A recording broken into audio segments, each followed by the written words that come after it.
It's very striking, it looks expensive, it appears luxurious. This is a Chinese car, and just like most of them, it's putting everyone in the car industry at the edge of their seat. That's because it's somewhat giving more for less. It wants luxury to be affordable, and most important of all, you don't really have to pay thousands a month to get a taste of it. This is the Omoda C9. It starts from 168,800 ringgit, and since it was launched, people have been calling it the luxury SUV killer. So this is what we're going to find out. Can you buy one and say it's more worth it than a Lexus, BMW or Mercedes SUV, for example?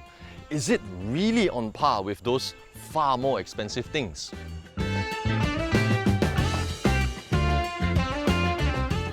Before that, in case you're wondering, no, you can't get this from a Cherry showroom, but instead you buy and service it at Jeku, Malaysia. There are two variants for the Omoda C9, the two-wheel drive and the all-wheel drive, and here are the differences. Yep, for the extra money, the Omoda C9 can be a more versatile vehicle with various off-road modes, adaptive damping for different levels of ride comfort. You also get a better sound system, real leather, extra seat adjustments, and fancy welcome lighting that seems to put on a show not just for you, but also for everyone else around the car, because it's on for so long. Whether you think the car looks good or not, I think it's down to individual taste, but I think we can all agree that at this price point, it has one of the most unconventional designs, especially this front section here. It does make people look. In terms of size, it's longer than the CR-V, as wide as the Lexus RX, and the same height as a Mazda CX-5. As for wheelbase, it's about the same as a Mercedes GLC and BMW X3, so you can expect legroom to be similar. Speaking of the RX, this is actually called the Exit RX in China, another Cherry sub-brand. I wonder where they got that inspiration from. Here in Malaysia, all you need to remember is that it's sold and serviced at Jeku, Malaysia. Simple. Like a lot of SUVs today, the C9 has a sporty side profile with that sloping roofline. It has rainbow-like puddle lights, flush door handles, and 20-inch wheels. Two things. When these flush door handles go in, when you start driving, you get a "gwok" kind of sound, "gwok" kind of sound, "gwok, gwok, gwok" kind of sound. Really sounds as if you've scratched a bumper or something, but you get used to it. Even in more expensive cars, when these go in, you still get a bit of sound. Cost of looking good, I guess. Secondly, these 20-inch wheels. Wow! 20 years ago, this was a thing for rappers. Now it's being driven by family men and women. For the kids that don't know, 20-inch wheels or larger, they called them dubs. Yes, they look good. Yes, they go quite well with the car, but I should tell you, 20-inch tires, they're not cheap. Just do a quick check on Muda and you'll find out. There are cheaper alternatives, but with tires, let's just say you get what you pay for. Some would agree with me, some don't care. Just my job to highlight it. The boot is 660 litres. More than enough space, but because of the design of the car, you can't really stack a lot of things, but it compensates by being deeper. You can even adjust the height of the tailgate on the infotainment screen, and what I personally appreciate, a full-size spare. That just means the journey can go on. Unless, of course, you're the type that posts about your puncture instead of replacing it. Well then, good luck to you. And check this out. Zero emission. Because it's not real. I get it. Customers need wow factor. The fancy lighting, the large screens. But this? To be fair, it does look quite good when you're seeing it from afar. But when you look closer, design team and accounting team must have had a disagreement. How many times has that happened to other aspects of our lives? When you see from far, looks good. When you go closer, to my male and female audiences, you know how that feels, right? I admit, I don't know anything about design, but I know being something you're not is definitely not cool. And I don't want it to stop just with this car or with Chinese cars, but also with German cars. Stop it. Whether or not you like how it looks, I think you can agree it looks grand, especially with its size and inside isn't very different. For a car that starts from 168,000 ringgit, I think most of you would find this to be one level more premium and extravagant than cars of the same price tag. And it's a useful space as well. There's storage here with a blower in it, storage here, here, here, and here. The seats are comfortable with ventilation and heating, and if you get the more expensive all-wheel drive, you get real leather seats with speakers built into the driver's seat. With that, you can stream music while answering your phone call. Personally though, I like this section. It looks expensive. And you know what? This is now considered a thoughtful feature. It's just so much more convenient to control the aircon settings, not to mention safer, rather than having to do this while you're driving. This button looks oddly familiar.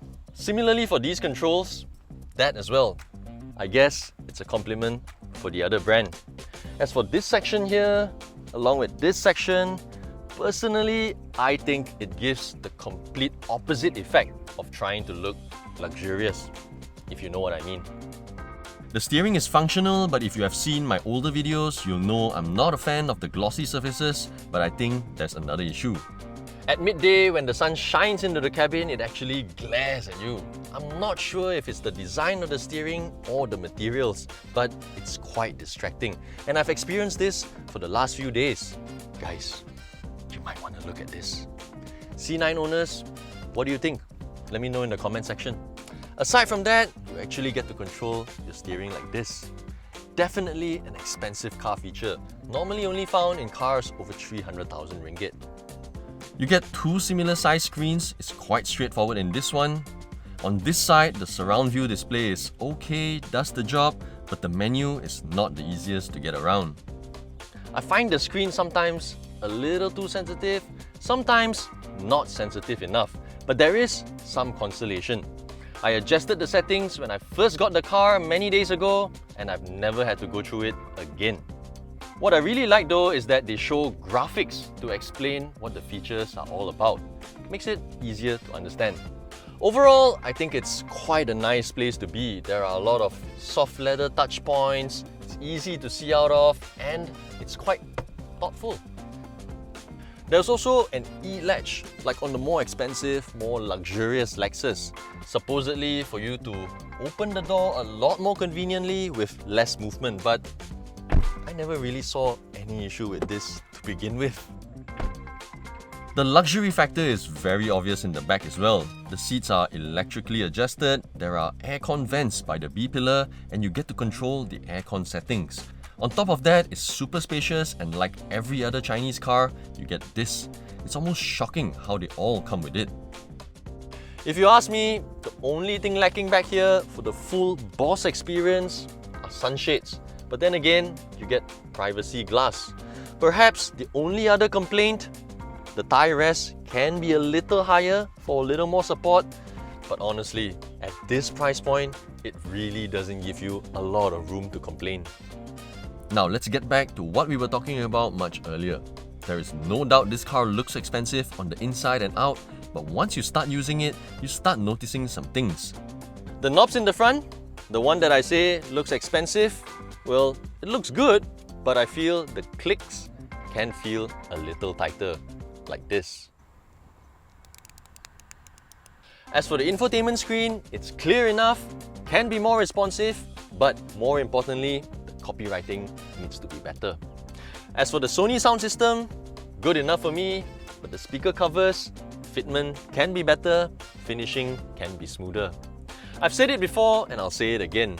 It's the little details that make a luxurious experience. And this is the same whether you're in a restaurant or a hotel. And in that sense, this car is not quite there. You know what? If you don't mind all that, and if you just think about what you're paying, just based on what we have covered so far, I think you're already getting a lot of value.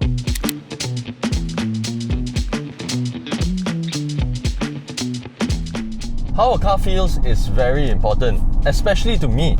That's when it tells you what it's capable of, where the limit is. To some extent, I think it tells you what type of car it is.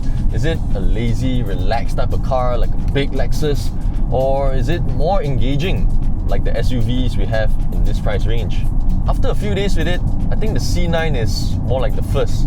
It feels quite stable, partly because this one comes with all-wheel drive, but it's not the type of SUV you want to drive in a hurry.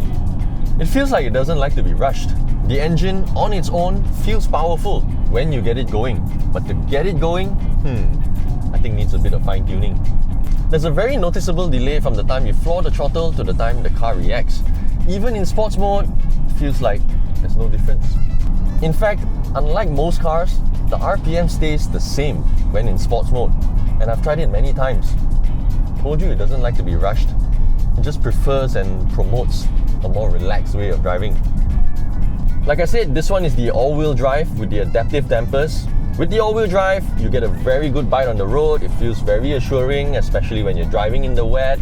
But the adaptive dampers, when you put it into sports mode, you do feel the suspension getting stiffer, especially when you go over uneven roads, bumps. But when you go through corners, it feels like it's still in normal mode. Even if there was a difference, it is very minimal. Unlike other cars, when you put it into sports mode, you feel the whole car tightening up. In this one, not so. The steering for me feels a little too light and vague. Personally, I prefer to feel more weight on the steering. Makes me feel more in control. But that's me. As for the brakes, you can actually set the sensitivity and all that, but I would still prefer the initial bite to feel stronger. But this is manageable. All that being said, this is just me comparing how the C9 feels against other SUVs in the same price range or more expensive.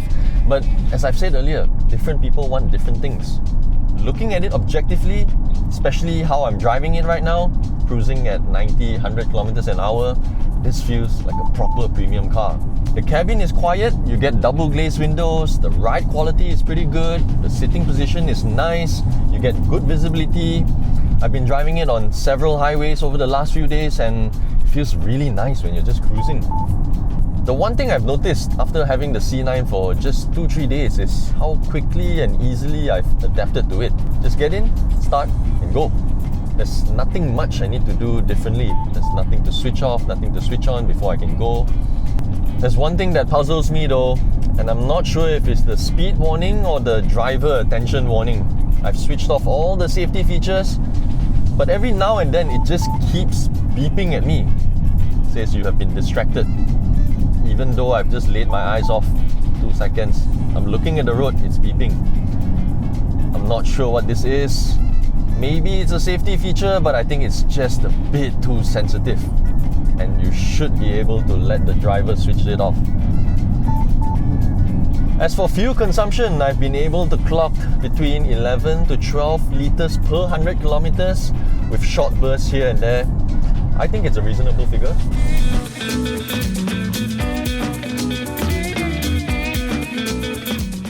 All in all, based on what I've experienced over the last few 100 kilometers, there's no doubt the C9 offers a lot more for an SUV at this price. Can you say it's more worth it than buying a Lexus? No. I think if you look closely, you will see and feel a difference by paying that extra. Is it even a luxury car? No, not really. It's still lacking the little details, the final touches, that bit of refinement to make it a luxury car. But it feels like they never planned for the C9 to be a luxury car to begin with. I think just like how the Jeku J7 allows you to have a little taste of luxury for under 150,000 ringgit, this one allows you to have an even bigger taste of it for under 200,000 ringgit. If that's the purpose of this car, I think it has achieved its goal. Does it mean that you're getting a lot less by buying other SUVs in the same price range? Definitely not. Whether it's the base model CR-V, CX-5 or even the very underrated Subaru Forester, I think each of those SUVs still have their own individual appeal. Which should you get then? Well, that depends. I think for SUV buyers in this price range, there are two types. Either the safe and calculative type or the type that just goes for it. Wow, so impressive. Wow, so cool. Okay, booking fee how much? So which are you? For more information on the Omoda C9 all-wheel drive, log on to AutoBuzz.my. If you enjoyed the video, hit the like button, share it, and subscribe to our YouTube channel. Also, don't forget to hit the bell icon for the latest notifications on our newest videos.